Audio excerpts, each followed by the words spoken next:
भास्कर का संवाद कह रहा है, शिव तत्व कह रहा है,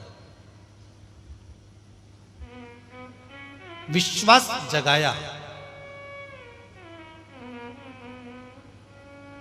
सूर्य देवता के तेज को कम किया,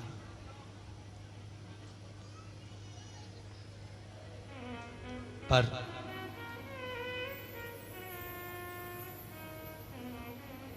संज्ञा फिर गई भगवान सूर्य नारायण जी के पास में, भगवान भास्कर के पास में। क्या देखा? इतना जितना तेज कम किया था, परंतु उतना की उतना तेज आज भी सूर्य नारायण में है।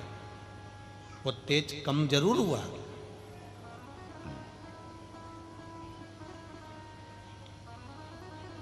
पर वो तेज आज भी सूर्य नारायण भगवान में उतना की उतना। विचार करा, क्या करूं अब मैं, क्या कर सकती? संज्ञा ने अपनी छाया प्रकट करी और उस छाया को बिल्कुल संज्ञा जैसा स्वरूप था उसको छोड़ दिया वहीं पर।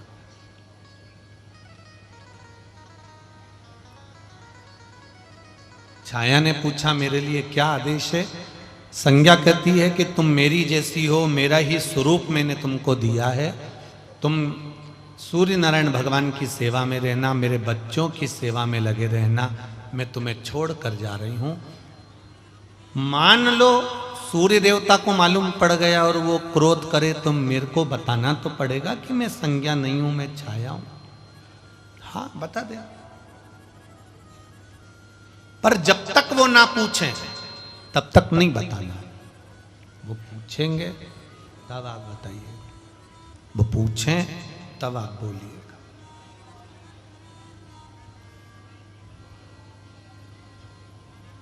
ठीक है।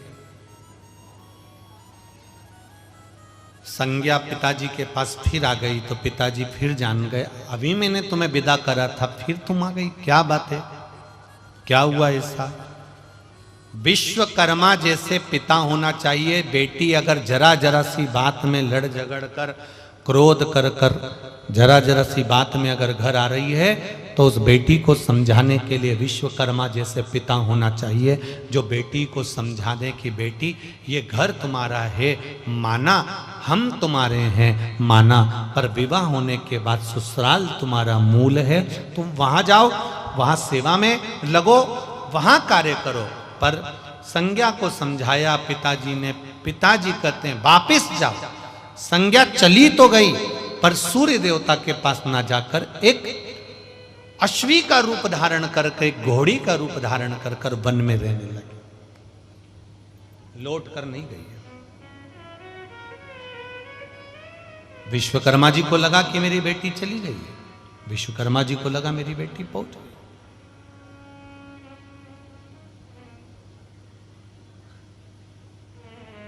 छाया रह रही है, खूब सेवा कर रही है,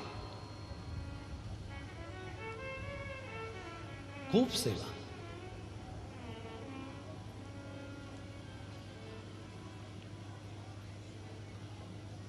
एक बात हम पहले भी कथा में कहे, आज फिर कह रहे हैं।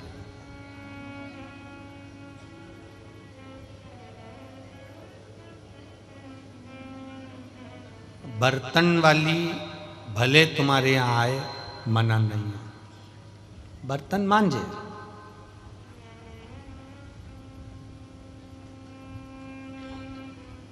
कपड़े वाली आए, कपड़ा धोए, हम उसकी भी मना नहीं करते।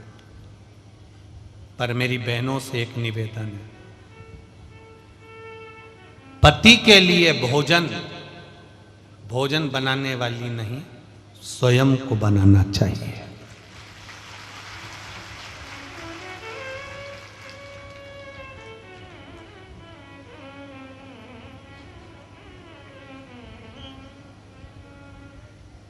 पति 2 रोटी खाता है ना, धर्म पत्नी का फर्ज है 2 रोटी तैयार करो और गरम श्रेष्ठ पति को खिलाइए। अब बर्तन वाली बर्तन मांजे, कपड़ा वाली कपड़ा धोए, भोजन वाली अगर भोजन बनाए, तो तुम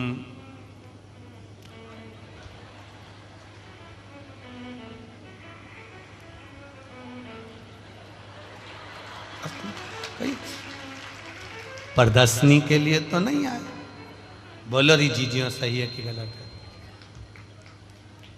अगर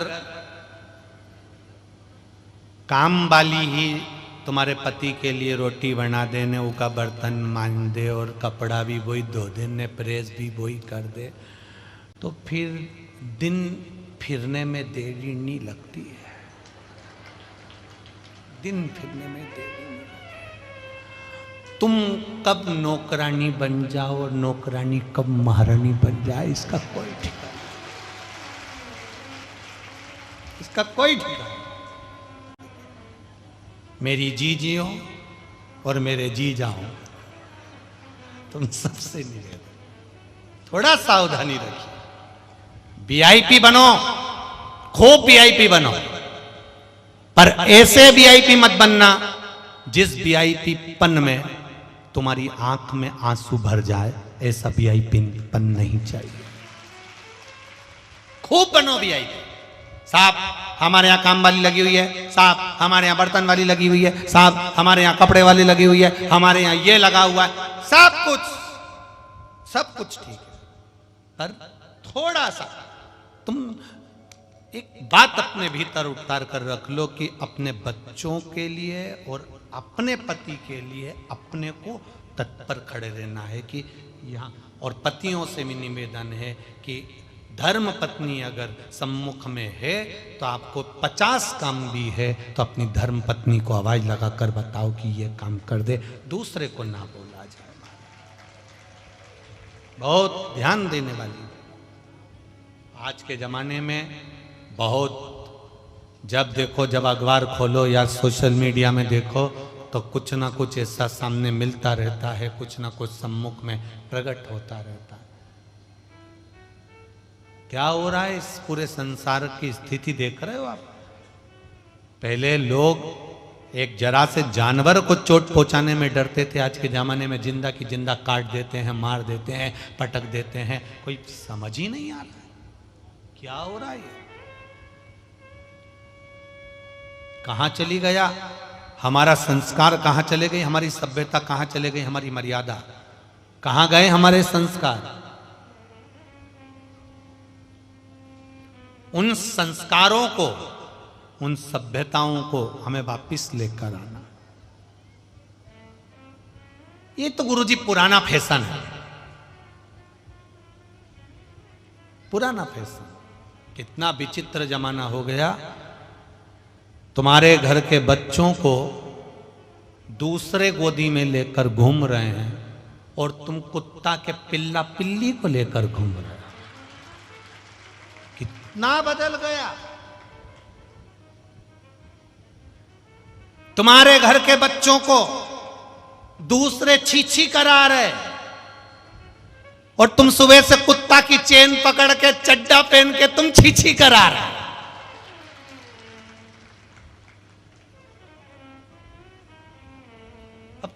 कितनी बड़ी किस्मत लिखा के लाए हो। भगवान ने भी तुम्हारे भाग्य में धन तो लिखा पर कुत्ता को छीछी कराना लिख दिया। जरा विचार करिए कि पहले था प्रातः काल उठ के रघुनाथ, माता पिता गुरु नावई माथा। आज के जमाने में प्रातः में उठ के तुम बस केवल कुत्ता घुमाओ। जरा विचार करिए कहां जा रहे हैं हम। इतना वीआईपी पन नहीं चाहिए, इतना वीआईपी हमको नहीं बनना कि हमारी सभ्यता, हमारी संस्कृति, हमारी मर्यादा, हमारे संस्कार धरे की धरे रह जाए, रखे की रखे रह जाए। नहीं चाहिए ऐसे वीआईपी। सिर पर बिंदी हो और मुख पर हिंदी हो, इससे बढ़िया दुनिया की कोई सभ्यता और संस्कृति नहीं हो सकती। आप रहो संस्कारों में, आप बंधे रहो इन संस्कारों के साथ। विश्वकर्मा जी ने बेटी को समझाया था, बेटी नहीं मानी, अश्वी का रूप धारण कर कर, घोड़ी का रूप धारण कर कर पृथ्वी पर भ्रमण करती रही।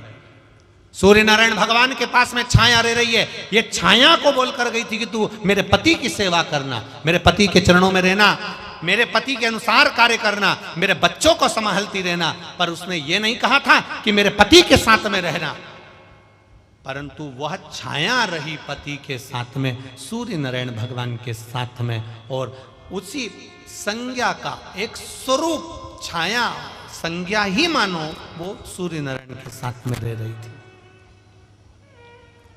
और गर्भ से संतान हुई।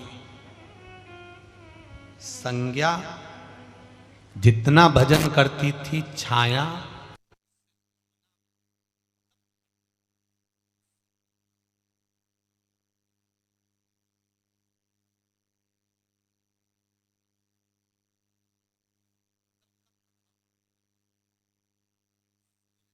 जब आते थे तो संज्ञा की जो छाया थी, अंधेरा होने के कारण नेत्रों को बंद करके शिव आराधना में डूब जाती थी। शंकर भगवान की आराधना। जैसे ब्रह्मा जी जब जान गए थे कि शिव है, जब ब्रह्मा जी जान गए थे कि शंकर भगवान है, तब ब्रह्मा जी फिर भटके नहीं थे। एक बार ब्रह्मा जी का सिर कटा, एक बार कटने के बाद ब्रह्मदेव को यह ज्ञात हो गया था कि देव अधिदेव महादेव इस सृष्टि के पालन करता, संहार करता, संभालने वाले, सहजने वाले शिव हैं। फिर ब्रह्मा जी से ये बात फिर कहीं इधर उधर होती नहीं थी। फिर ब्रह्मा जी जानते थे कि मैं शिव की आराधना में लीन रहूं, मैं शंकर की आराधना में जुड़ा रहूं, शिव तत्व में जुड़ा। जैसे ब्रह्मदेव भगवान शंकर की आराधना में लीन रहते थे, जब समझ गए, ज्ञात हो गया, स्मरण में आ गया, तो वो उसमें डूबे रहते।